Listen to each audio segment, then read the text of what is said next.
Welcome back to Marvel Maniac, an MCU after show. This is your host, Eric Cicada, aka Mr. Honest. It's great to be back here with you today on the after a long weekend. It's just been after a long weekend, after a lot of Marvel phenomena. It's just been insane Marvel phenomena, and I just got I've been kind of figuring out how I'm running my podcast day and every week, and I'm right now taking notes on this episode, going beat by beat, and I hit a scene which made me realize I want to do the show just a little bit differently this week because it's just the way one of these scenes just hit me. I'm gonna have to do this beat by beat reaction just because this episode's so powerful, and it's just why I like doing episodic reaction episodes, and why I'm happy that we get to cover these weekly episodes. What I think is special about Phase 4 of the Marvel Cinematic Universe is, aside from having TV shows, and I think people maybe mistake that the TV shows they think that maybe the TV shows are the lesser phenomena, the lesser things than the movies. No, the TV shows, they're the licenses that we get more from these characters. So when they are on screen, we know more about them. So when we get to see Wanda in Multiverse of Madness, where we know more about her, whether it has anything to do with what happened on screen in WandaVision, when Wanda is in Multiverse of Madness, we just have so much rich history with that character that we are rooted into the ground with her. So when it comes back all the way back to Hawkeye, it's just, we get these character moments, and I don't mean to keep coming back like actors, characters. That's not what I'm thinking. It's just I'm so connected to Clint. I'm so connected to Kate, and man, I've been very, very deeply connected to the journey of Peter Parker and everything Peter Parker's been through this week. And I don't know, I think a lot of you have too. I don't know if you guys have been thinking about Peter Parker and everything he's been through. But needless to say, MCU has been dragging us through some heavy storylines as of recent, and hey, I'd say it's been doing a pretty good job. So here we are. Season finale of the final MCU show of the year, and they've taken us through a good couple of shows this year, and this is our 51st episode of Marvel Maniac, and it is also, I cannot believe I say I cannot believe a lot. I also say it's a pleasure to be here. I also say I'm happy to be here. Things I don't normally say on my outside life, but things you also get to hear me say like a broken record in this room or on this podcast. It's funny. Something I also say a lot here. And I'm not going to really stop talking. It's funny. Sometimes it's like, there it is. Sometimes I can't even turn the mic on because I have so much that I'd like to say, but I can't even get the words out. And sometimes I can't turn the mic on because I wish I could say everything perfectly, and I can't even do that right. I wish my superpower were that I could be happy all the time. But if I could just be grateful for one thing, it's that we have these amazing things coming out. Like, I don't believe we live in a universe where the TV shows that we're watching and the movies that just came out, the movie that we just came out in theaters, we just watched. I can't believe I saw that movie. I can't believe the movie I saw. I'm a proud human of my fellow humans, and I'd love to be a part of that venture in some way. So as we're all here talking about it, thanks for coming by, Marvel Maniac and MCU After Show. So let's get into this episode of Hawkeye. I'm reacting to it this week. So unlike the other recent episodes where I've seen the whole episode, I've taken notes, I'm going down notes. Nope. This week, I've only gotten to the part where Clinton has said, we're partners. And that really got me. So I'm like, I'm going to go back and I'm going to start the episode on audio, and then I'm going to react to this episode. So we start the episode with Wilson Fisk. walking in to meet Eleanor, and it's just literally when he's going to meet her right before Elena kind of, I'm guessing, takes the picture of them meeting. It's like, so like them talking to each other, Fisk and Eleanor. That's kind of like right when they're talking to each other is when she's taking the picture in this scene, and it's Fisk and Eleanor pretty much exemplifying that they have a relationship, a history. Fisk is talking with a growly voice, very growly. From what I remember from the Daredevil show, I know he had a growly voice, but I don't know if it was ever this low. And then he's walking with a cane as well. Another thing, I guess I gotta say, I'm not quite sure if this is all from the beating he took from Matt Murdock at the end of Daredevil, the last Daredevil season on Netflix, which I gotta say, great show. But maybe we should possibly go back and touch up on those if we got some free time. What do you think? MarvelManiacPod@gmail.com. Are you a freak, a Daredevil fanatic? I mean, we're all Marvel Maniacs here. That covers a wide multiverse. Also, just a wide ground. Now we are opening up the landscape, the cinematic landscape, and yeah, I do want to keep. The main important thing is going forward and getting all the new shows. We started at WandaVision the day WandaVision came out, and I want to keep going. So, that's very important. And but this is very important in the fact that Wilson Fisk is a new character in the MCU, but technically they're making the MCU a part. We weren't sure if it was a part of the MC, if he was a part of the MCU before, but he is. Like, so this is a very unique situation. So and it's Daredevil would not be an unpleasant show to go back and watch. It would be very fun to go back and place that in the timeline and go like pick that apart, place it back down, see what happens with Fisk. I mean, I'm probably just about to find everything out about Fisk. So basically, Eleanor just tells Fisk that it's getting too close to her daughter, and she has a bunch of blackmail on Fisk, and Fisk is like, you don't know what you're doing, and I think you're gonna. It's close to Christmas, so I'm gonna let you reconsider this. And she's like, I got nothing to reconsider, and like, he looks so mad and he looks so menacing, and the angles they shoot him from in this show, I think they get him a lot better. They're really trying to really build him to be a lot more menacing, intimidating, scary. There's a lower, like really, it's like they're really making him more scary in the MCU. They want to make him more fearful.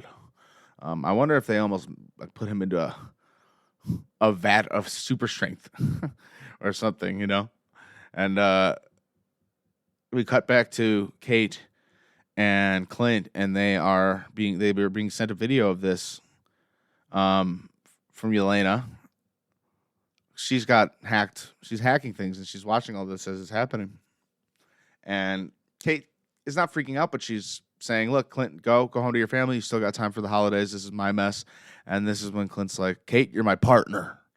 I'm not going to let you do this alone." And like the way he says this is so convincing. And this is the real moment where it's like Kate has earned that from him 100%.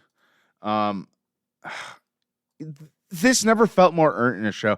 I almost wish we had a moment more like this in The Falcon and the Winter Soldier. We did technically get moments like this in The Falcon and the Winter Soldier, but did I feel like we had a moment more like this in The Falcon and the Winter Soldier? No. I got the chills when that was said to Kate Bishop by Clint here. Maybe, man. I watching. I gotta go back. I can't keep comparing these shows, but I don't know. Maybe can't I? They're all Marvel shows. So he says, "Your mess is my mess. I'm not going anywhere until this is finished." So then we go into the next day, which I found a little weird because it was already like a day. But whatever. We keep going. So we have Maya walking in to Fisk's office, apparently, is what it says in the audio description on Disney Plus, is what I listened to get a lot of the action scenes, and help me kind of describe some of the scenes back to you. I am not the narrator of all time of all narrators, and I do like to give credit where credit's due. So I will be narrating some of the scenes back to you, and I'll be rephrasing some of what Disney is giving me in the audio description. So you can go to audio and you go to English and then English audio description, and then you'll be like, "How does he listen to the episode like this?" Is what most people tell me, and I'll say, "Well, to me, it's fun because I kind of like hearing my action scenes told to me like a sports broadcast."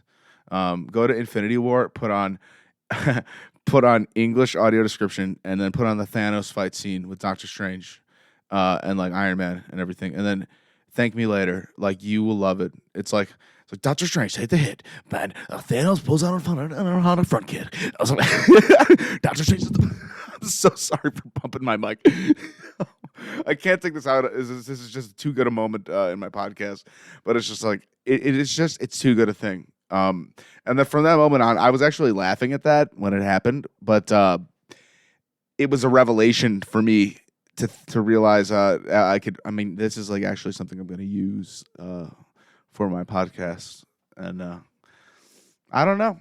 I think it's fantastic. Anyway, so Kingpin approaches Maya, and you could tell Maya, from watching Daredevil, this is the same guy, if not a very close variant. And I'm not going to keep going through what we've learned already in Loki and other shows. Like there are ABCs. Like I kind of do that in like the Spider-Man episode last week, like because I was like, as we know, in Hawkeye. But my audience, you're all amazing people, and I believe, like, I honestly believe we've all been through a very, very similar ringer together, where most of us, if not all of us, have watched most of these Marvel shows, and yeah. So I'm not saying Daredevil though. I think a lot of us, if not some of you, a lot of you, I have seen Daredevil, but could not have seen Daredevil. It's a very strong possibility. Daredevil could be a missed show. Why? Because it's not. It's very confusing as if it was or was not in the MCU, and it's still not being made official right now if Daredevil is or is not in the MCU. The thing is, what we can be known very soon is if Daredevil and the Netflix shows are a variant timeline. And either or, you can go watch Daredevil and those shows. And by those shows, I mean Jessica Jones, Luke Cage, Iron Fist, Daredevil, and The Defenders. And have a whole little Avengers on Netflix. And enjoy that and know that's kind of happening alongside post the Battle of New York. And that did happen in a world where the Battle of New York, a version of it did happen. That's at least what Netflix was going for in Daredevil. But now, the real question is, I mean, dude, Daredevil is Daredevil. Matt Murdock is here. It's nearly 100. It's positive that all this stuff happened now. So, go watch it. It's a great show. I just can't believe I'm just in disbelief that I actually had written all that off. Did you hear everything I just said? That is all stuff. I actually can't believe that it's actually probably in all canon now. If you really think about it, if Matt Murdock shows up, all his past has got to be real. He was on screen as Daredevil. If he's in the Marvel Cinematic Universe as Daredevil, if Fisk is in the MCU as Fisk, and Fisk and Daredevil have a show together. Do I sound stupid right now, people, or do I sound like are you having a revelation with me? Or because I'm just wondering, like, they haven't been super clear with this, or I haven't been noticing because Spider-Man has been a giant Trojan horse in this whole thing this week. Like, I'm only stepping back to this right now. Forgive me for not noticing Kingpin's been back for a week because Doc Ock's been climbing up under the Manhattan Bridge, and Jamie Foxx has been Electro fighting Spider-Man, and I got no spoilers for Spider-Man this week. If you haven't seen it yet, no worries. I'm not going to spoiler it. I've only said spoilers from the trailers, and we will talk spoilers only in the Next episode, I will talk more Spider-Man. We will be talking more Spider-Man, a whole Spider-Man episode next week, or not even as far as next week, just ASAP. Most likely this weekend. Don't quote me on that. You know how it goes with me. However, it's just unbelievable what we're getting right now. And I think they want that. They want us to be looking everywhere in the sky. Left, right, up, down. What? All the stuff's going on. We can't actually. There may be a couple plot holes. There may not be. If there are plot holes, they're completely covered by variants and timelines. You know what? And the MCU's almost earned that, man. The MCU's almost earned it. Like the MCU has like Doctor Strange to be like, this is not a plot hole. This is a variant timeline mistake. And like he covers it up, and it's like, damn, the MCU's even got magic to cover up plot holes. The MCU's legit. The MCU's legit. So yeah, so Fisk is like, I thought you were more responsible than this to Maya, because he kind of like raised her, I guess, in somewhat of a way, and she was saying, I'm sorry, I know you know how much my dad mean to me. This replies to all of us. Maya tells Fisk that finding the person who murdered her father isn't going to bring her father back, and that she'd like a few days off to just get her head together. And first, in reply to, it's not gonna, nothing's gonna bring her father back. He says he just always wanted the best for you, and Fisk really does. He care about Maya. You could tell, for one, he does not want her to know that he wanted her father dead, and two, he doesn't want her to leave. He loves Maya, and what she does say, he turns her around before she goes, and he says, Maya, I love you. And she says, I love you too. And she gives a glance to Kazi, who's very anxious about this the whole time. When Maya leaves, he gets angry. He's not happy. This is not a happy man. This is not a happy Fisk. He's just they're very much playing the part of an uncle who cares. He says the Ronin is running around this city, and Avenger has taken an outside interest in our operations, and the bishop woman thinks she can quit her job as if she works for Goldman Sachs. And Maya, she turned on us. My Maya. What will we do about it? He's asking Kazi. He's very intimidating, and he's approaching Kazi very slowly. Dude, Fisk, you could just tell now that he's within the MCU, like the property, like whoever, like they have him, like the intimidation factor is up 50 levels right now. I don't know what it is. I'm scared of him. Like they've given him the keys. Now that he's in the actual slot of MCU Fisk, and like he's fully on Fisk,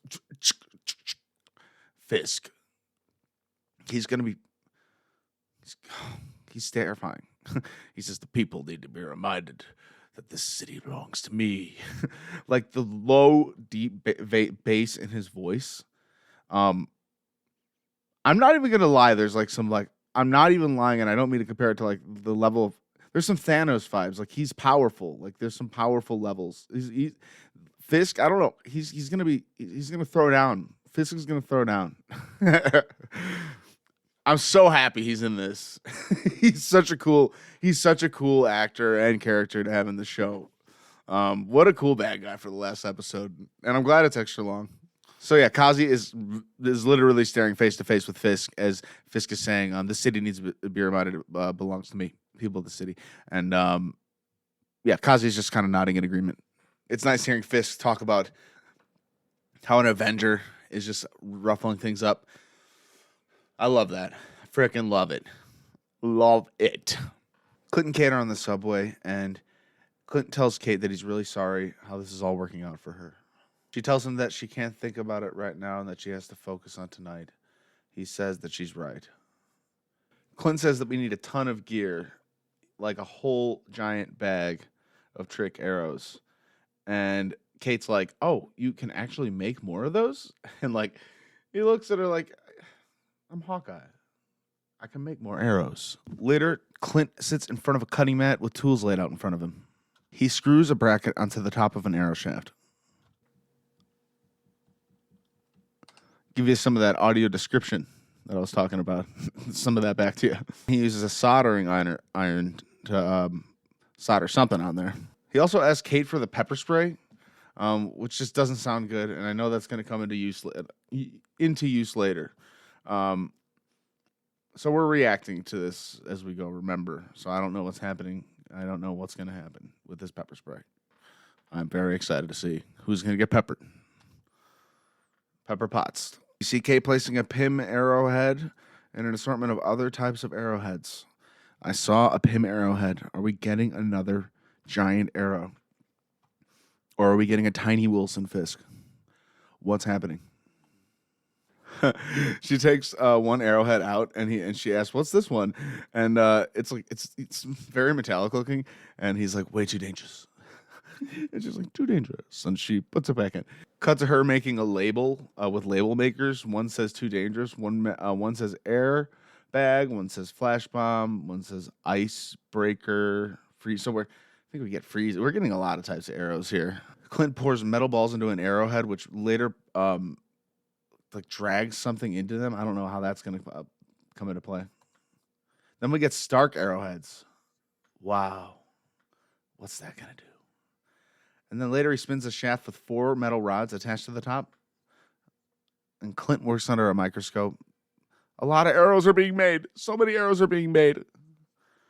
Dozens of trick arrows line the table. It's madness.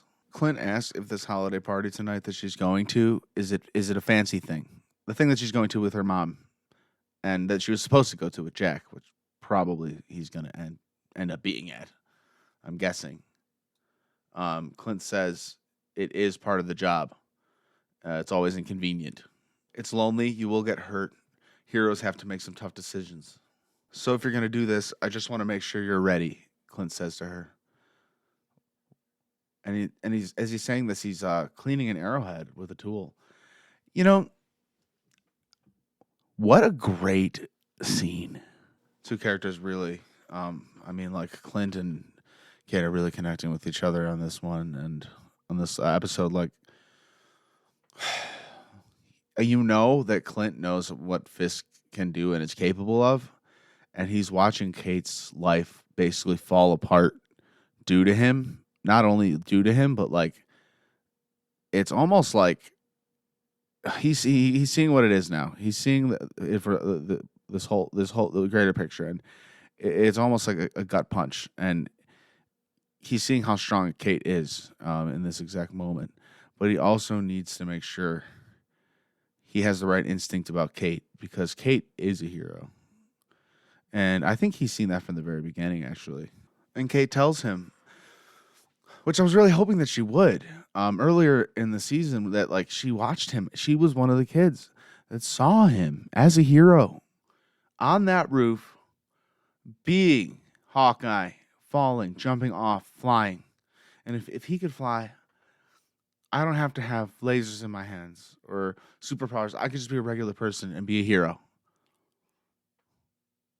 I almost cried just as she said that. Like, she says, "I'm ready. I'm freaking ready. I'm ready too. I'm ready, man. Hawkeye is so good. This show is powerful. What a powerful show. And you could tell Clint is so impacted by this. He's pumped. Not really pumped, more or less that he's motivated. The way he's looking at the ground, he's looking straight at the ground as she's saying this, because he's the one who said that nobody looks up to him as Hawkeye. You know what I mean? He's not like the other heroes. He said that. A high top view of New York streets. Everything's kind of snowy, dusty, snowy. It's night out. New York City's beautiful. I'm looking for Spidey swinging around out there. I love Spider-Man so much lately. It's nothing but Spider-Man on my mind. And we have Kate and Clint going to the gala. And before that, we have a line of trucks driving, and it is the tracksuits, and one of the tracksuit guys saying they have the entrance is covered. Kazi saying if the bishop woman escapes, be ready. Thomas have east exits. I have west. The tracksuit guy says. Clint and Kate enter the party. They're both dressed very nice. Kate is wearing a long black dress. Clint in a suit and tie. Very snazzy indeed. Very snazzy indeed. Says she doesn't see her mom yet, but Clint asks her what she does see. What are our assets? What are our threats? Well, she points out a complaining guy named Gary is a threat who just yelling at like a waiter, and she says she fired him. She fired her from the only job she ever had. Assets? Well, we have those all over the party, she says to Clint. And then you look all over the party, it cuts to all the LARPers that they've met as waiters. So they've recruited their LARPing comrades to the heist. It's not a time heist this time, but it is a heist indeed. I love it. Pretty sure they got that lady her purse back. She is here. The lady whose purse they took in that episode. Where they borrowed her purse before the arrows. And she doesn't look angry, so that's good too. Jack enters the party, and Kate's like, oh, Jack's out of jail already. And Clint's like, Jack just got out of jail for murdering someone with a sword, and now he's just walking around with one. That's a weird flex, but sure. And Kate's like, yeah, maybe it's just to prove he's innocent. Jack is just something else every episode, right? Every episode. Jack gets approached by a little kid, and he's told, I thought you were in jail, and he says, I was bailed out by your father, and he says, I was told by my mom I was gonna get your wine collection. He's like, you're too young to get my wine collection. Just like an argument with a kid, and he's like, let me know when you pee your pants in the Hamptons. I do. This is maybe one of the weirdest men you've ever seen in your life, yet one of the most hilarious characters on this show. Where are they going with this guy? Where's this character story going? He is outside with a sniper rifle surveying the guests.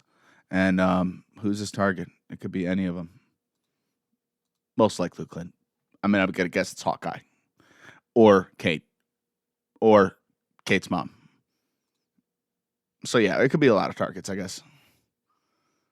In the background of this scene, we got dun dun dun dun dun dun dun dun dun, but very like subtle. I'm sure it's going to be picking up into an action scene, I'm guessing. Clint gives Kate an earpiece and tells her to put it in her ear and says he's going to take a lap. Yelena walks in with a green coat all buttoned up, and the big guy LARPer with the coat checker was just like, you want to check your coat? And she's like, nope. She walks right past him. That's so funny. Yelena scans the party. Meanwhile, Clint scans the perimeter of the main room, and he touches his earpiece. He asks Kate if he sees her yet. She says no. Now, Eleanor arrives in a big fur coat. Big supervillainous vibes from Eleanor. Getting like Cruella de Vil vibes. You know what I'm saying? Like, Eleanor is not the nice mom here. She's bad. Bad.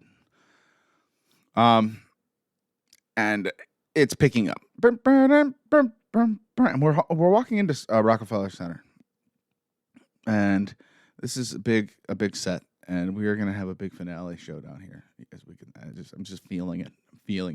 Kate on comms says that she found her.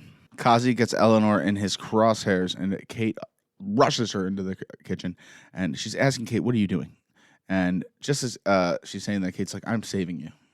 I love the change in dynamic in this scene. Completely changing the dynamic, because when Kate pulls out this video, Eleanor goes from being this dominant, angry mom that's like completely in control of everything in Kate's life to, you don't understand.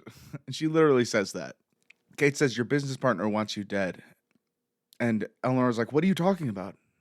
So Kate pulls out the video on her phone, and we hear Fisk saying, which is why I'm a little confused where you're headed with this. And we also hear him saying, which is why I handled Armand. Which I didn't quite realize because of the shocker of Fisk. I didn't quite realize that we had her admitting to Armand's murder on camera and audio. Didn't really realize that until just now. A lot happening. She did totally do that, admit it on camera, but It's a lot happening with Fisk, the reveal of Fisk. So yeah, she's like, you don't understand. She says, when your father died, I was blindsided, and your father owed that monster money. Jack walks in and says he needs a word with Eleanor, and she tells Kate that she has everything under control, and she walks out, and onward to Clint. He stares out a window at the city, and Wendy, the lady with the purse. I really like that this lady stands out, and in the audio description, her name's Wendy. She's the lady who willingly gave her purse with the arrows last week, or 2 weeks ago. She says everything's clear, and little do they know, Kazi is across the street with a sniper rifle, and there's a red dot on a champagne glass, and he says, "Surprise, surprise, Kazi." Very original line, right, Kazi? I like Kazi. And he has actually, I'm going to say, quite a memorable character. I do like Kazi. And he shoots the champagne glass, and Clint says, let's get these people out of here. And there's chaos.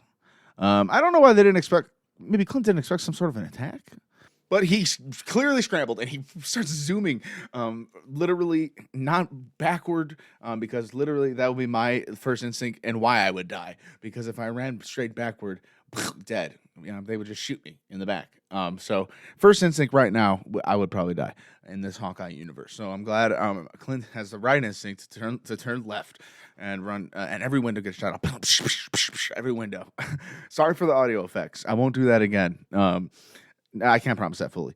Yet Yelena sees Clint, and I think she has a somewhat of a reaction like me. She's looking. I might be wrong, but she's looking at him. She's just standing there. Kazi says, Barton's here and the girl. Tell the boss Christmas came early. Love this dynamic already between Kazi and Fisk. Cut back to Kate, Jack, and Eleanor. And Barton comes over the radio and he says, shots fired. We're working on getting these people out of here.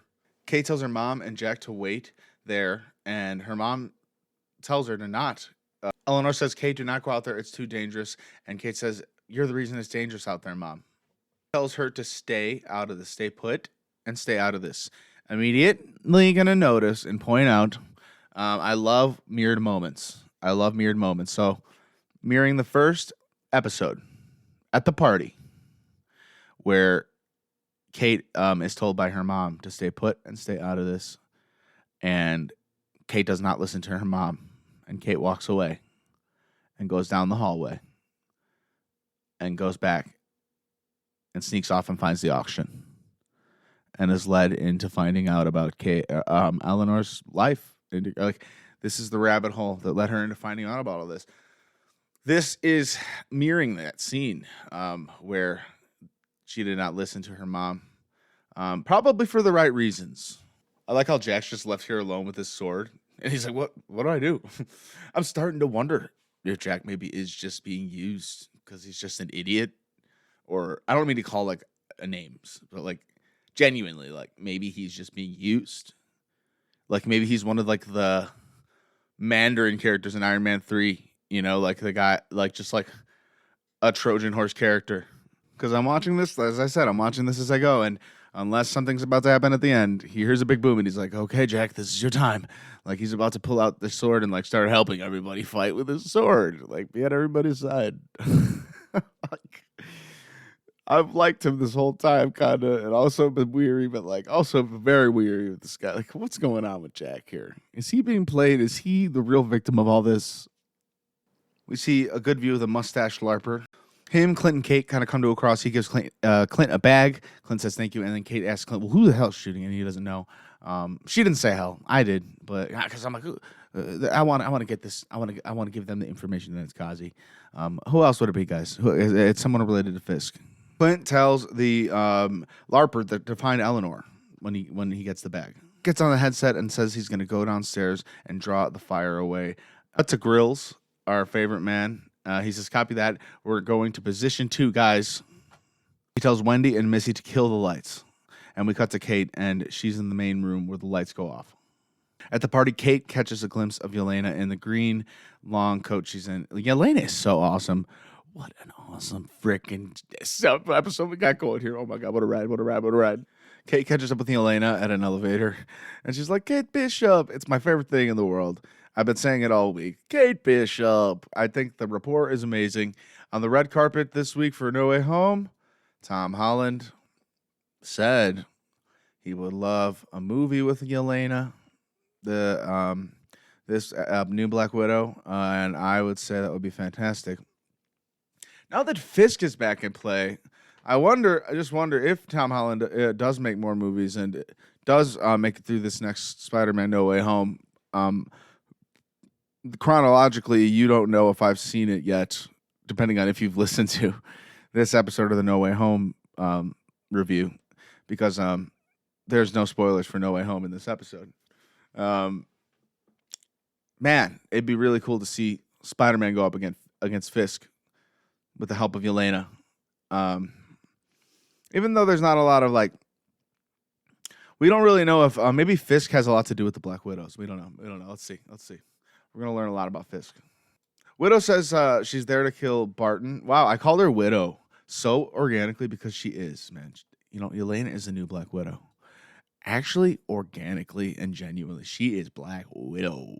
She is fierce. I love it. She says she's here to kill Barton, have some appetizers, then she'll go. Kate's like, you're not just gonna find him out of 64 floors. How are you just gonna guess which one he's on? And she's trying to distract her, and the floor just stops. She's like 12. And she's like, I'll see you later. And she goes on the elevator. Kate slips in with her. Kate reaches for a button, and Yelena slaps her hand down. It's hilarious. Kate reaches out again, and Yelena grabs her and Kate does an underflip. They flip around and back into the same positions they were in, standing directly, exactly facing forward, in the elevator, waiting in the elevator. I love this so much. The deadpan look on Yelena's face is priceless. The character, what's the word I'm looking for? Just the chemistry between these two. It's the chemistry. Easy word. Very easy word when talking about and reviewing shows. The chemistry. And I think it's very easy to see how very well, it's not even how much Yelena Florence wants to be there. Am I saying, is that right, Florence? She wants to be there playing Yelena. She loves playing her.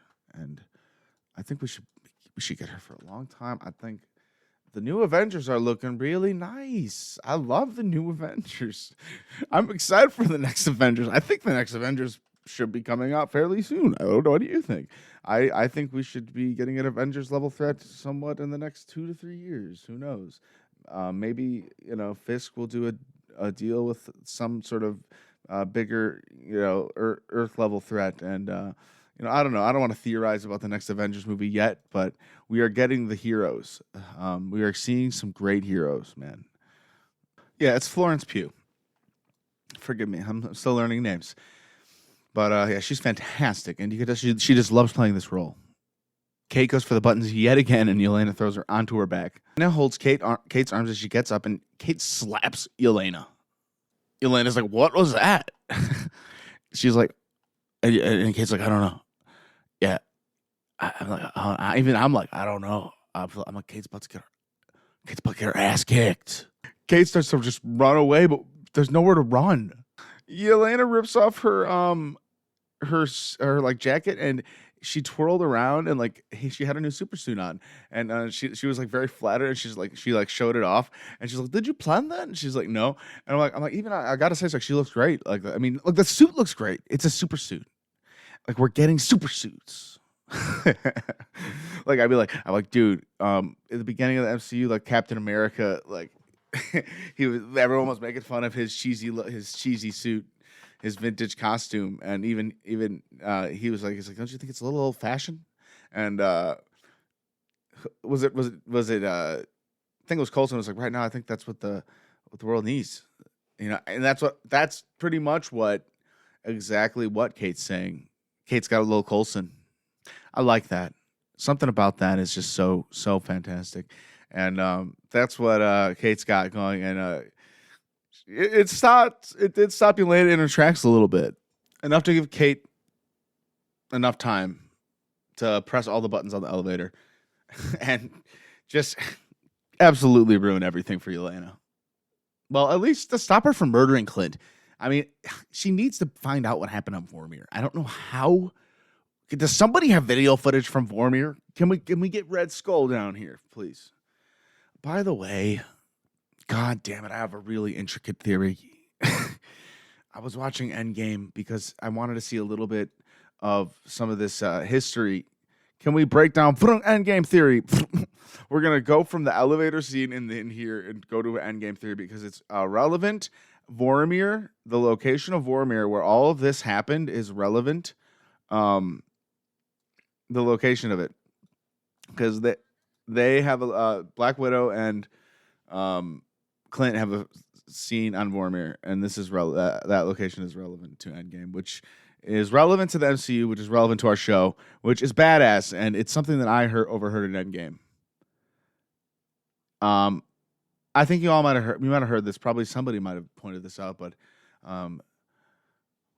man, Nebula was saying the Vormir is the center of all celestial something, and I was just wondering what created the Soul Stone, and what did the Celestials do to create the Soul Stone, and who made this sacrifice thing? And there's so many unanswered questions about that. Where's Nat? She just died, but then Clint just disappears, and there's just a spell in action. Her body just disappeared, and then a stone just comes up in his hand. Who puts the stone there? Who put Red Skull in charge of this? What's going on over there at Vormir? Come on. They got an operation going over there, really? The center of all celestial existence? Can't we send some Avengers over there? Captain Marvel? Anyone? Nebula's got some intel about that, right? Yelena tells Kate that it's so annoying, and she removes her jacket and exits the elevator where it is at that moment. She starts off at a run, and Kate chases her. The LARPers are escorting guests out of the building, and Kazi gets over the radio and tells the tracksuit guys that they are coming towards you. The bigger LARPer was trying to find Kate's mom, and he goes on comms and says she's not there, downstairs where Jack was with the sword. Clint takes off all his jacket and stuff and takes out his bow and expands his bow. We got some Hawkeye action coming. On another floor, Kate tumbles over a table as Yelena pursues her. The view tracks them as they leap over furniture and jump through an office. This is a very cool looking scene. Facing Yelena, Kate is blocking a doorway, and she's saying, "Oh, what do we do? It is Christmas Eve. Let's just not do this. Let's grab a drink." And then Yelena says, "Sure, after I kill Barton." And then the fight pursues. Kicks her through the door, shoves her onto a glass wall, and drags her face on it. Clint takes a good shot at Kazi on a straight up perfect vantage point. Floods Kazi's room with gas. Clint radios Kate and asks where she is, and she says to give her a minute. She's taking on Yelena, Black Widow. The office battle pursues. It's going from room to room to room. This is a very sick looking fight. I love the way this is shot. He picks up a keyboard and swings it at Yelena, who shoves her into the next room. Yelena breaks the window with her Black Widow nunchuck, and Kate throws a computer mouse directly at her hand and hurts Yelena so bad. And she's like, "Ow!" Genuinely, Yelena doesn't want to hurt Kate Bishop. She doesn't want to hurt her. They're complimenting each other on their action moves, and Kate's like, "Stop making me like you," and she's saying, "Sorry, I can't help it." And she said that was really fun. Yelena says, "Oh my gosh, I freaking love this. I love these two." Yelena just dives out the window like a badass. Kate peers out after her, and she watches her run down the wall. She's going directly at Clint. This goes from wholesome to intense in a matter of seconds. We get a mix of the Black Widow soundtrack, I think, and the song from this show. And Yelena takes straight steps on the building and does a back step thing. But she misses, and she goes all the way to the ground and looks back up. And then Kate is up there now, and she's tying something to Yelena's rope. And I don't know what she's going to do, what she's going to try to do. I don't know if she's going to be able to do it. Don't do this, Kate. She does the biggest leap of faith. I was scared for her. It was honestly, it was scary, but it was fun fall. I was with her for every second. Totally didn't think she was going to splat like a bug, and the show was going to end there within 30 minutes left. 30 minutes left. um, it was a huge fall, dude. Clint's just like, Kate, you all right? She was like, yeah. And then the tracksuits show up. Moss and a few other tracksuit guys show up to Kate. Moss is the really charismatic tracksuit guy who was making jokes about wearing tracksuits last week. You know, the Royal Tenenbaum joke, and he's got the bandage over his nose. Yeah, he's really funny. I like Tomas. And also he got advice for his girlfriend. Yes, how could I forget? And he wants to thank Kate for that. and she says he tells her that it worked. They went to Maroon 5 and said, and she says, okay, what's with the gun? And she knocks it out of his hand. At this next moment, Jack comes out with a sword, valiantly killing and slicing off the hand of one of the tracksuits. If he is actually working with them, and not being used, like I said, and recently discovered, which is being revealed in this scene. Kate says, I'm sorry I got you arrested. My mom got you arrested. And he says, it's fine. I'm having trouble finding your mother. Wow. Is this the real, or are they double faking us here? Are they all around faking out? What are they? Are we being played? I don't know who to trust. I have so many trust issues with this. They want to play. All I can do right now is say I like Jack. I can only trust Jack right now. All I could do is just say he's coming in to save Kate while she's overwhelmed in battle in this moment. Whether or not that's a trick, hey, he's saving her right now. He's saving her right now. And that's what matters at this moment. Honestly, though, he's really badass in this scene. He comes in whipping people with this sword, and he's so genuine. It's almost hard to say if he's not being genuine. He's such a lying character, and it's going to be hard to win him back as a likable character if he is lying right now.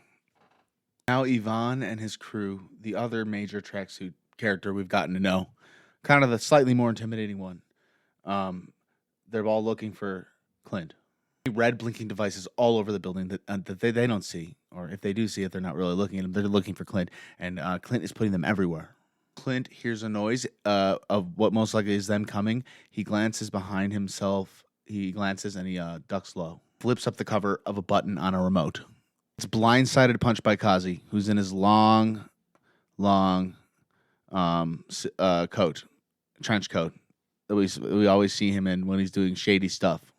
His shady trench coat. He removes his jacket and he says, I'm going to enjoy this. And maybe for the first time in this scene, I couldn't pause it because Kazi comes off as intimidating. Headbutts Clint and Clint blocks his next punch. Kazi picks up this giant piece of metal cable and is starting to whip at it Clint, and he's like, I told you to stop it. And he's like, you started all this. I'm gonna end it. And he wraps it around Clint's neck, and he forces him to the floor. And just as you think he's about to get him, Clint knocks him, and he hits that trigger that he opened up, and blasts away all the guys that are approaching them. And he turns the table so fast. Kazi swings at him. Clint wraps him around the waist and falls back, throwing him over his head and knocking him out. Dang. He's like, you were right, Kazi. That was fun. I freaking love Hawkeye, man. So happy. I want him to suit up. Come on, suit up. He grabs his bow, runs into a hallway, and then he sees more mafia guys running off the elevator. He says, well, this is some Christmas. Yes, it is. What a Christmas miracle. Have we ever gotten Christmas synced up with a show in the MCU like this? I don't think so. Every year we watch Hawkeye as a fan base. I don't know. Maybe so. Yes. Clint starts taking off down the hallway, and the tracksuit starts shooting at him and start running after him as well. He leaps out a window and grabs onto the cable. I believe the same one that Kate and Yelena travel down. He doesn't quite travel all the way down. He swings on it into the giant Christmas tree. I think it's the one in 30 Rock. He lands in the tree. He sees a little owl face to face with a little owl. Oh, little buddy, Hawkeye meeting an owl. I love it. Outside, Kate and the mafia are fighting each other. Clint tells Kate he's in the tree. And she looks up and she's like, "What are you doing up there?" Such genuine reactions. Good stuff. Grills checks in with Kate, and Kate asks if anyone's seen her mom yet. And no one's seen her. No one's seen her. I bet she's with Fisk. Kate tells the LARPers, I wish they had a different name than LARPers, but that's just what they are, to clear the civilians for her. It's kind of charming in a way. And she says, "What about that guy?" And it's Jack just slaying, like literally beating the crap out of the tracksuit mafia. And she's like, "He's on our side, but we should get him out of here too." One of the LARPers says, "These guests are terrible at following directions," and Grill says, "It's time." And yeah, we can't do everything on our own. What's time for what? What's gonna happen? Back to Maya in her apartment, packing a bag. She sees a photo of her dad. Looks at a photo of her, Kazi, and her dad. Like, what a betrayal. Damn. Now a moving truck stops outside of Rockefeller Plaza. Suit Mafia guys pour out of the trucks. As they start to approach the plaza, tricycles thrown at them outside of a window. And she jumps on a giant piano, like, and she's like, "Hey, bros," of like a cover, like save the scene from this many waves in like a video game. But like it's a TV show, and Kate Bishop, is just holding down the scene. Hold down Rockefeller Center. And asks where his freaking backup is, and he looks down, and here come the LARPers, and they are in full gear. And I guess they meant themselves when they were looking for help. I guess they meant they needed to go get in suit. And I guess putting on your LARPing gear means you're getting help, or in some form of another, you're getting help. Girl says, "You guys ready?" And they're all like, "Yeah." And then like they start ushering guests, and they actually start listening to them. So you know what? It freaking worked. It worked, yo. It worked. It worked, dude. It worked. And start getting in the fight. I'm telling you, the big guy, he knocks one out. Just literally knocks one out. Boom, chest bumps. Grills carries Armand the second. He's Armand the second. If you don't remember, he's in the first episode. Remember Armand? Oh man, good times with Armand. I liked him. One of my favorite characters in Hawkeye. I liked him a lot. This kid's giving Grills a hard time about being saved. It's hilarious. He tells Clint that she needs him to hang on tight. He says, "Yeah, you think," but then he's like, "Wait, what do you mean? Like, what is she gonna do?" She's out of that tree, and he's like, don't do anything. I'm gonna get out myself." Just repeat after me. I'm not gonna do anything incredibly stupid. Ooh, she strikes the tree with an acid arrow and completely knocks that sucker down. The star of the tree falls right in front of him, nearly missing him. Tracksuit Mafia completely surrounds Clint all around the ice rink. This is a sick-looking scene, man. They show rocks. I know this episode's so much longer than my No Way Home episode. Don't let that speak to anything on how I feel about either thing. I love both things. I love all properties. Again, I don't have the movie in front of me for No Way Home to break it down as I do this episode. I love all these things. I love all Marvel. This is the greatest year ever. What a treat, what a treat, what a treat. Holy moly. Hawkeye is getting his day in the sun right now, guys. This is amazing. Oh my gosh! So there's smoke arrows happening. Kate slides across the ice on her knees. We get some like latest typical Fortnite sliding. I don't know if you play the latest season of Fortnite. There's some sliding happening. Twitch.tv/Mr. Honest Podcast. Twitch.tv. I play. I'm sorry. I play Fortnite on there, and I play a lot. I play as the new Spider-Man. I'm really excited about Hawkeye right now, though. And Kate is like shooting people right next to Hawkeye. So yeah, she hits a control box with an arrow. Fires an arrow, and it draws a bolt, like an electricity bolt, to all of the flagpoles, and it brings all the Mafia guys' guns to all the flagpoles. This electricity thing looks so cool.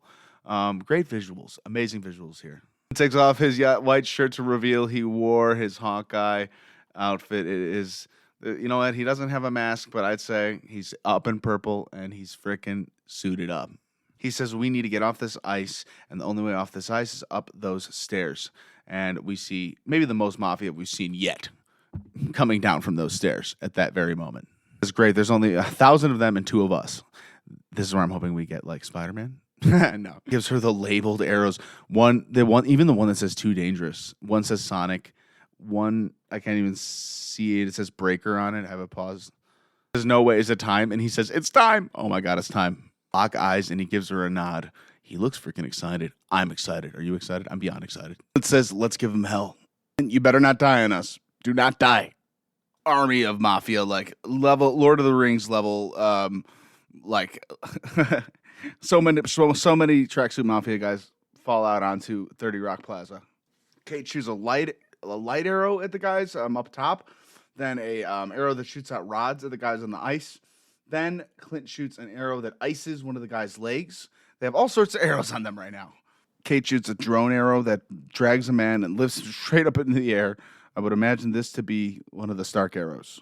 Clint shoots an arrow at a tracksuit and it wraps around a guy's chest like a whole band and it electrifies him and he just knocks out on the floor. I love that. Kate shoots one that hits a guy and it has a bunch of like little rods on it that shoot out at other guys.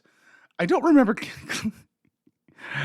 Clint having all these different arrows in the battlefield, but yet we never saw his individual movies. So.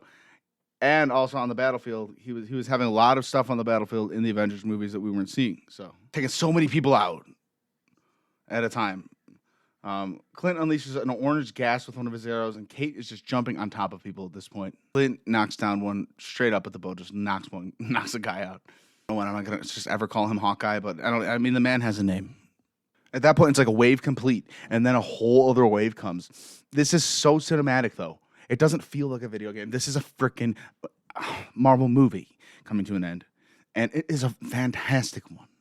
It is as good equal to the Spider-Man movie I went to go see. I'm sorry, the other day. I did go see Spider-Man. And this movie, Hawkeye, you deserve this show. We're only halfway done. Let's keep going. Next wave of Mafia guys rush onto the ice. Get something paralleling the Avengers in this show.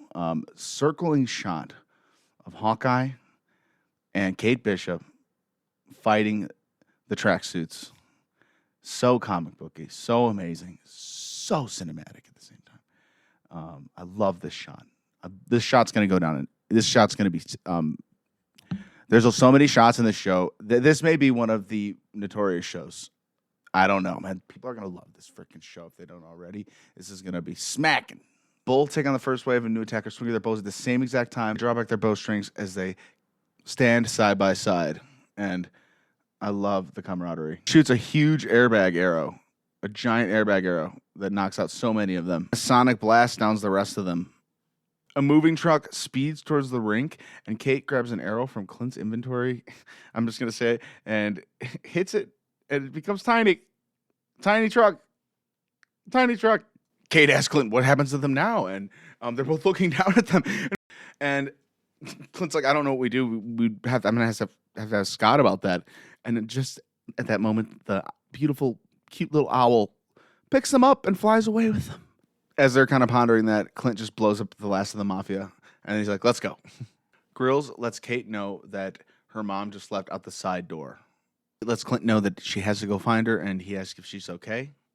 Says, yeah, I don't know why Kate always has to deal with this on her own. Like, Clint, can you go help her with this? This is some heavy shit.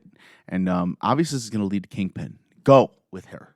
At that exact moment, though, Clint is being shot at by Kazi, being approached in the plaza, which is clearly the final boss fight. In the plaza, Clint has to tend to this. Clint shoots one arrow and a second right after that splits the first up the middle. The two halves of the first arrow hit the thugs, but Kazi catches the second arrow from his face. And he says, nice shot. And Hawkeye says, no shit. What a scene. I love Kazi, man, and Hawkeye, man. What a dynamic. Then Yelena tackles Clint onto the ice. Oh, my goodness. So much is happening. She look more and more cool every time we see her. Is it just me? Then Maya shows up on the scene looking as cool as we've ever seen her. Later to be named Echo. Really, really, really super awesome that she's confronting Kazi, and he says, you never should have come back. Now you know what I have to do. He immediately starts fighting her. So their conversation with Fisk, in my opinion, I might have even not even realized how mafia that conversation was, and that she was totally acknowledging she knew what he did to her dad. And damn, that this is hard. So Maya comes in fighting Kazi. Meanwhile, Clint is just lying on his back on the ice. Yelena says, before I kill you, I need to ask you one question. And she's standing above him on the ice in 30 Rockefeller Center. Oh, my goodness. Says, it's nice to finally meet you, Yelena.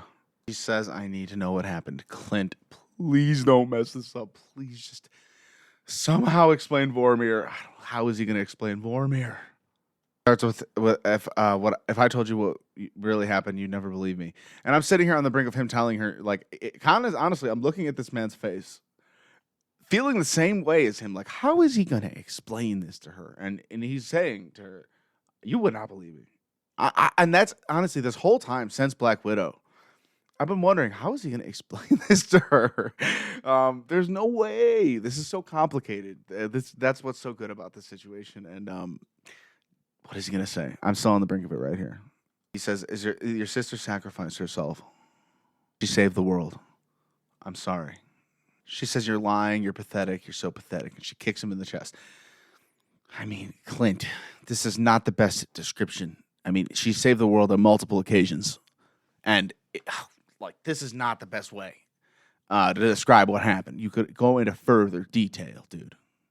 Further detail. Like the snap and like bringing the world back and how that happened. And it was in the process of that. I'm hurting. Maya is standing over Kazi. She says, I don't want to kill you. I want to leave all this behind together.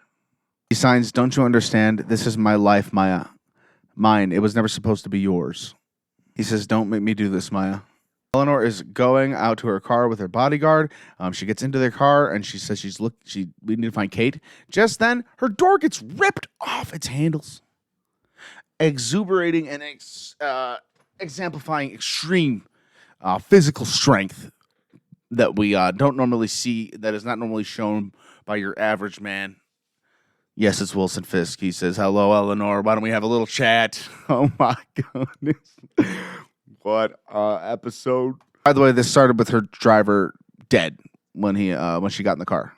Before Fisk can take Eleanor, Kate is there with her bow, standing right in front of him, saying, get away from my mom. Oh, my goodness. He says, what are you going to do with that? And he has the arrow. She has the arrow aimed at him, and she shoots him with the arrow. And it lodges in him, but he just yanks it right out.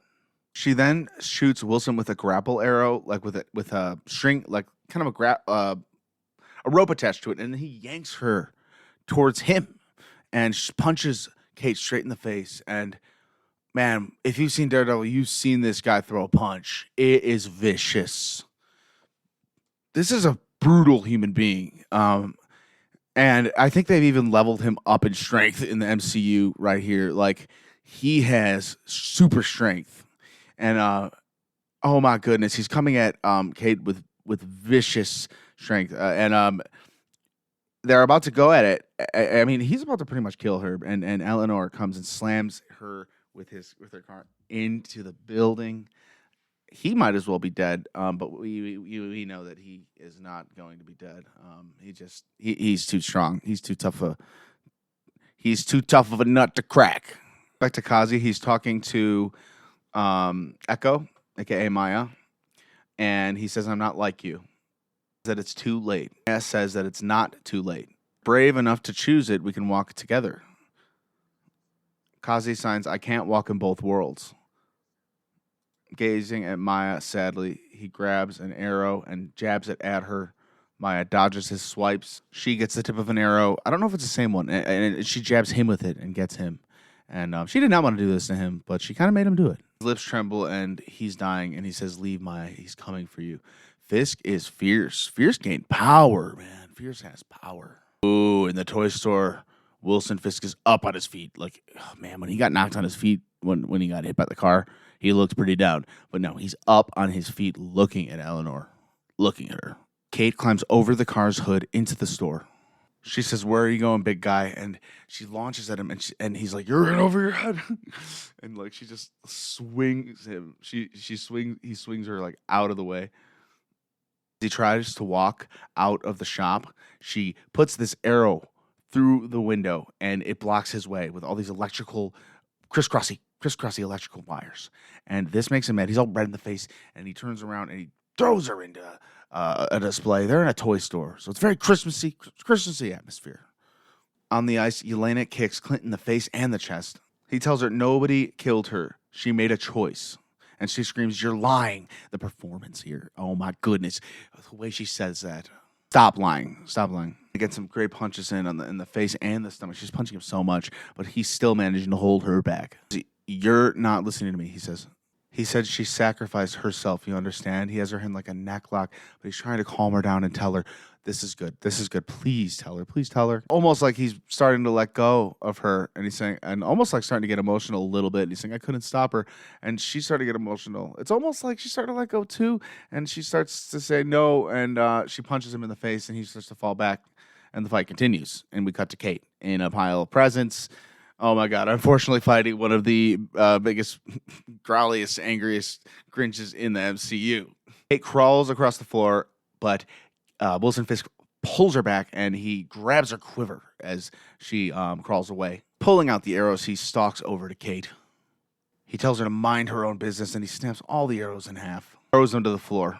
Fisk walks away from her again and she goes at him again. She won't give up against Fisk. It's amazing. It's just amazing how relentless Kate Bishop is against one of the toughest baddies. She goes right up against him. She will not stand down. Ice rink, Yelena asks Clint, why would she sacrifice herself for you? Do you deserve it? And Clint says, I didn't. And she says, so she died because you let her. And Clint says, I fought her for it, but she was better than me. Yelena says, you should have fought harder. And she whips out her baton and smacks him with it. Again and again and again, 3 times, 4 times, 5 times, 6 times, 7 times with him. With it. Come on, Yelena. And then back to the fight with Wilson and Kate. They charge at each other. He pushes her into a pile of teddy bears. Really hard, though. He says, you're really starting to annoy me. Kate snaps one of his cufflinks, like the penny or the thing that that Hawkeye taught her at the party. You know, like she flicked that on the TV, and she snaps it into one of the arrowheads. I love continuity. What do you think about that? Oh my goodness. Isn't that great? Great callback to earlier in the show. It's the first thing he ever taught her. Comes back into play here. So the arrowheads are on the ground and she flicks, and it's with Wilson Fisk's cufflink, which is very prominent to him. Fisk likes to put keeps his cufflinks on. He says they like to remind me of my humanity. I like to remind myself. He says in Daredevil, let me see. I'm gonna say, well, let's say Wilson Fisk cufflinks. He says they like to remind me. I still have some humanity. Well, here's your humanity for you, pal. So I don't know what's about to happen with this arrow. She's about to blow up. To all of the arrows I'm seeing right now, it just explodes all over Wilson, and he just falls on the floor, and he's knocked out. He's knocked out, and she grimaces, and she gets up, and she goes to see if her mom's okay at least. Mom asks her if she's okay, and they hug. Not super happy with Eleanor, so I don't really care about her well-being really that much, but her mom says it'll all go back to normal, and Kate shakes her head. Kate says it's never been normal, Mom, but I think some part of me has always known that. Eleanor says, honey, this was just an unfortunate arrangement. Kate says, killing Armand, hiring an assassin to kill Clint, and framing your own fiancé. Unbelievable. That's an unfortunate arrangement, yeah. She says, yes, sweetie, that's how the world works. I'll protect you from it. Oh, my gosh, Eleanor. You may have not known what was going on, but I did save you from it. I know what it's like to have nothing, and you can't handle it. What are you trying to rationalize? She says, how do you know what I can't do? Because I know you, and I know that you think you can live life without consequences, just like your father, but someone has to clean things up. Someone has to take responsibility. She's got some Thanos method here. She's got some Thanos logic. So she's literally here getting arrested by these same 2 cops I thought were fake cops last week. I think the show does... You know what? I really think the show wanted us to think that Jack was fake. Getting fake arrested. So yeah, Eleanor gets arrested by the same cops that arrested Jack last week. We'll see about this. I think Eleanor's genuinely being arrested, and Kate is okay with this, which she should be. Clint is laying there, and Yelena is approaching him to kill him, and we hear the whistle. I totally thought of this last week, and it broke me thinking about this, and it's breaking me right now. I cannot believe this is the actual thing. Um, this is how he's telling her that they were so close. Clint says your secret whistle with Nat. She talks about you all the time, Yelena. I have the chills. I have the chills, man. Because Jeremy Renner played that so good in that last episode. When he found out it was Yelena, the look on his face. Did you feel the relief? I felt so relieved when he knew it was Yelena. He says Yelena. I knew it was Yelena. You knew it was Yelena. So he knew it was Yelena. So it's like Matt told him it was Yelena. We knew as an audience somewhat. So Yelena asked what Natasha said about her. Clint says she told me about how you got separated as kids. She was flying that plane. I asked her if she was scared. All she could think about is that you were safe. He tells Yelena. That never changed, Yelena. She loved you. Always wanted you safe. Yelena is just straight up crying and sobbing now. The song, it's like the Black Widow song is playing. It's so much familiar music is playing. And then she tells Clint, you got so much time with her. He agrees, yes, I did. She says it shouldn't have gone this way. She says if I was there, I could have stopped it. I could have changed it. And he says nothing was going to stop her, Yelena. True. He says, you know Natasha. He says she made her choice, and we're going to have to find a way to live with that. Yelena cries, I loved her so much. Of course you did. Oh, my gosh. Clint's eyes tear up, and he says, me too. Wow. Man, please hug each other. Please, for the love of God, just hug each other. Holsters her gun, and Yelena offers her hand, and he takes it, and he gets up, and he puts his hand on her shoulder, and he says he's sorry. And her eyes glaze with tears. She walks away. And Clint's standing alone on the ice next to the broken Christmas tree. This is not the saddest thing in the world on Christmas. I don't know. Please make it happy. Please. Now a guard is in the toy store looking for Fisk, and he's not there. Oh my gosh. Fisk is walking down the street all beat up by himself. So he comes across the Trust a Bro movie van, and guess who gets out? It's Maya. And he's so happy. He's like, oh my goodness, it's Maya. It's so great for Maya that she finds him in this position, of course. And she pulls a gun out on him, and he says, Maya, sometimes family, district doesn't see eye to eye, and she shoots the gun above eye level. We got a hint that Fisk can take immense damage, insane damage in this episode. We got a hint that he can take arrows and fire damage and be hit by a car and get back up. I think he's going to be okay. Fisk is back. Yeah. So let's just move on from that. I'm not going to be worried about Wilson Fisk's well-being. I'll just double down on that and say, how many times did they go out of their way to just show us that this guy can get back up from a hit? Like, get back up from a really tough hit. Maybe 4 to 5 times to let us know. Maybe an extra time just there with the arrows to let us know he can get back up. The arrows. He got smacked around, Wilson Fisk. He's going to be okay. People freaking out about this already. I could already see people freaking out. Wilson Fisk brought into the MCU just to be brought right back out. People are going to be so... Oh, dude. People, literally chill. It's called anticipation. He's got to be, squeezed back into the underworld. One of the LARPers, Wendy, she stands by Jack, and she's like, I saw you with your sword earlier. Have you ever been LARPing? And he's like, LARPing? Is that some sort of leisure activity? And Kate sit in the back of an ambulance, and Clint says to Kate, I got to be really honest with you. It doesn't happen too often, but every once in a while, you come across somebody that just makes you better in every way. And that Missy boy, she just outdid herself in that suit. The elasticity in the fabric. I think he's talking about Helena. Oh, my goodness. I know tonight was a lot. He says, you took on Kingpin all by yourself. Not many people walk away from something like that. I'm so proud of you. I freaking love their dynamic. I want more of this show. Clint looks out at the police plaza and he says, you know what? We got to walk that dog. Hey, it's official. He's Pizza Dog. He's freaking Pizza Dog. It's official. Hashtag Pizza Dog. Go to Marvel Mania Pod at Twitter. Do hashtag Pizza Dog. Talk to me.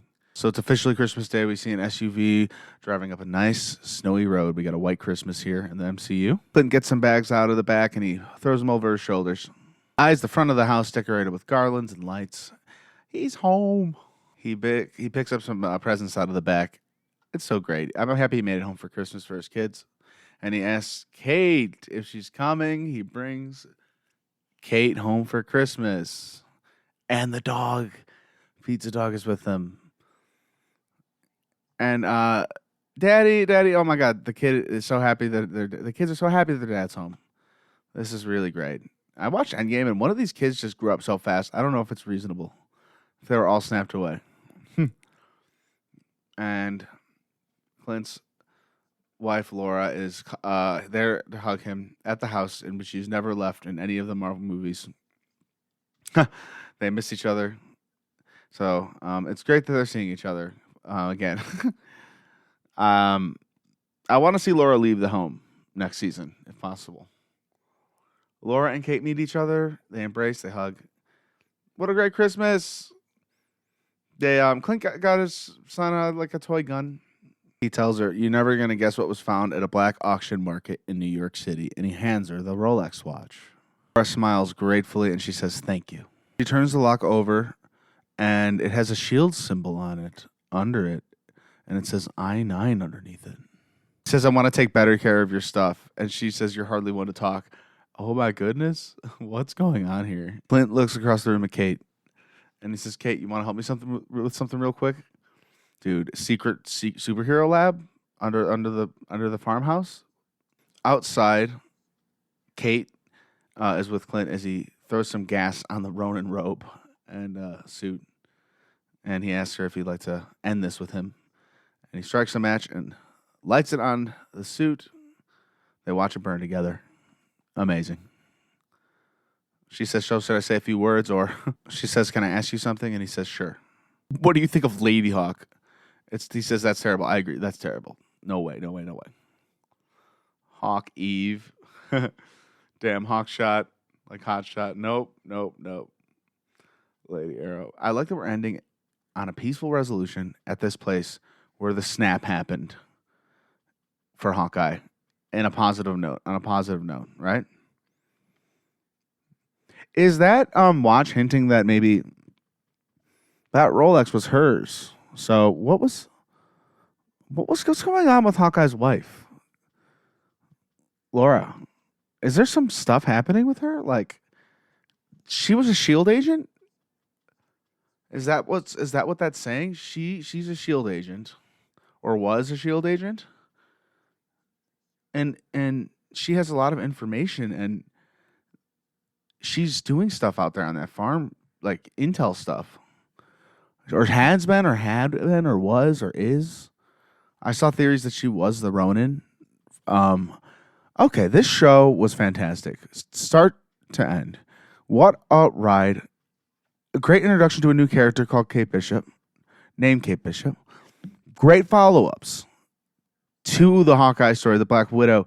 Sorry, I did say this once before on the show, but like I did ask, why did they make Hawkeye a ninja?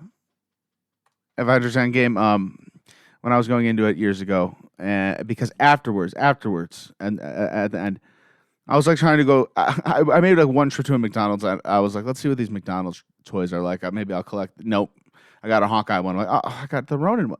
I saw the movie. I'm like, well, why did they make him a ninja? Did they cut out something at the end? Because he's not a ninja anymore. But so we're gonna get. I think we're about to get a post-credit scene here. I'll react to that right now. Anyway, I'll react to that after I finish what my thought here. This show gave so much to that this premise, and followed up on the Ronin storyline, and we got to see why he was Ronin, what he did as Ronin.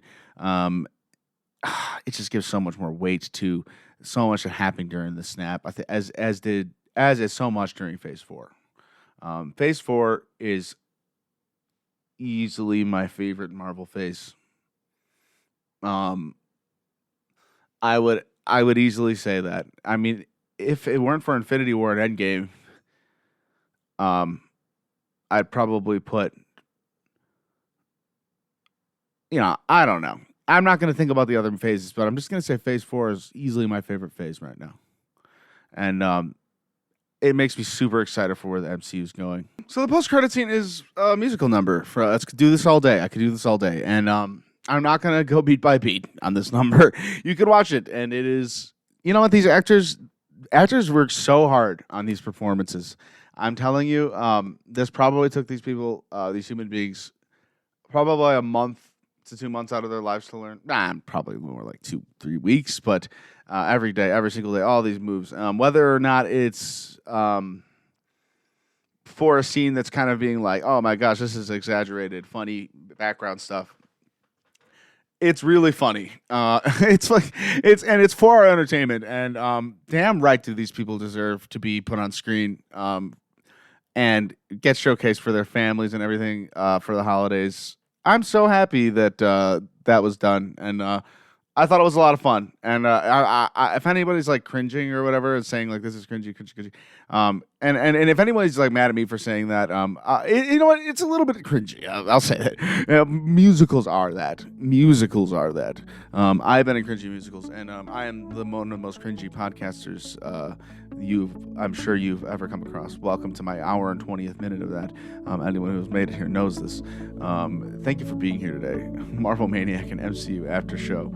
I am truly excited to have been your host for 51 episodes so far this year. I will not be guaranteeing this is my last of the year, but it could be. Because sometimes I just dive off and like lose track of time, and it's just then 3 weeks later, and then we'll just be in the 2022s at our anniversary. But I'm just going to say right now, I really aspire to have another Spider-Man episode out very soon. We have a lot more to talk about that movie.